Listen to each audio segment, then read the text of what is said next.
اللہ کے نبی کی حدیث کے ان دو آیتوں میں اسم اعظم موجود ہے. ان الذین کفروا، بے شک وہ لوگ جنہوں نے کفر کیا، وماتوا وہم کفار، وہ مرے اس حال میں کہ وہ کافر تھے.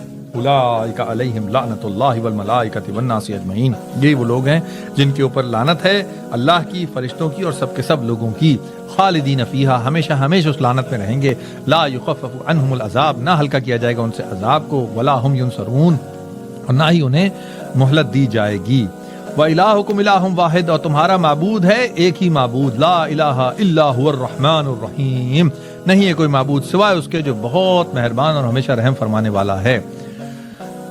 اللہ کے نبی صلی اللہ علیہ وسلم کی حدیث ہے کہ دو آیتیں ہیں جن میں اسم اعظم ہے.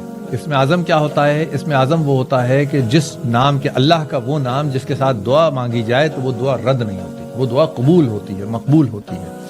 حضور اکرم صلی اللہ علیہ وسلم کی حدیث ہے کہ دو آیتیں ہیں جن میں اسم اعظم ہے. ایک آیت یہ جو میں نے ابھی آپ کے سامنے پڑھی، وَإِلَٰهُكُمْ إِلَٰهٌ وَاحِدٌ لَا إِلَٰهَ إِلَّا هُوَ الرَّحْمَٰنُ الرَّحِيمُ. دوسری آیت الف لام میم اللہ لا الہ الا هو الحی القیوم. اللہ کے نبی کی حدیث کے ان دو آیتوں میں اسم اعظم موجود ہے.